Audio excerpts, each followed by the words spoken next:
Conservative volunteer on the campus of UC Berkeley. February 19th, Hayden Williams went to recruit conservative students, and this was the response.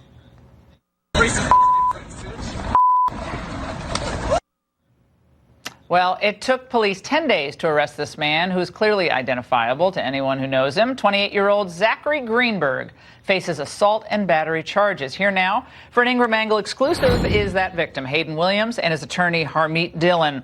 Hayden, how you doing?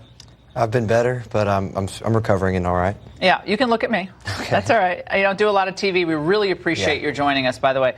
Hearing that punch to the face, I mean, anyone who's been punched in the face, like whether you were a little kid or an adult, it hurts. Why did it take so long to find this guy?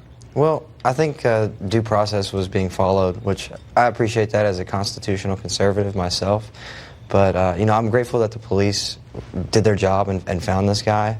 But I remain disappointed with UC Berkeley and the fact that they allowed such a culture of intolerance and violence toward conservative viewpoints to grow at Berkeley and even thrive, really. I think it was an attempt to say, don't try this again, Harmeet. You've represented a lot of people who've been treated terribly just for their viewpoints. Exactly so. And what's the next step here? Well, the next step is that now that he's been arrested, the facts and the investigation get turned over to the prosecutor's office in Alameda County, and they will decide what charges to bring. We've been told, and the bail is set for one count of a felony assault with great bodily harm. As you can see, Hayden has still got a bruise on his face almost 2 weeks after the fact.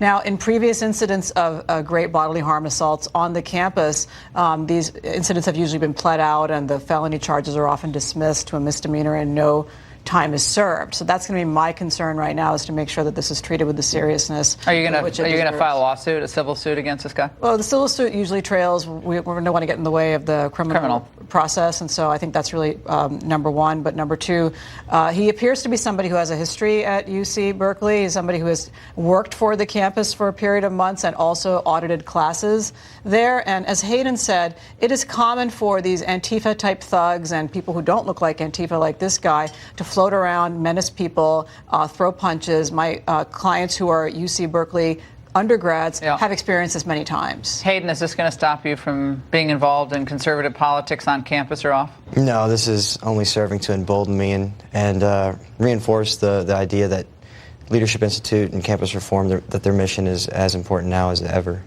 Well, maybe take a little taekwondo, too. I mean, you get hit in the face, that's a bad deal. That guy is like twice the size of Hayden and 10 years. They do like a little roundhouse kick to the side of the head, knock him down. Wasn't the first time he did it. No.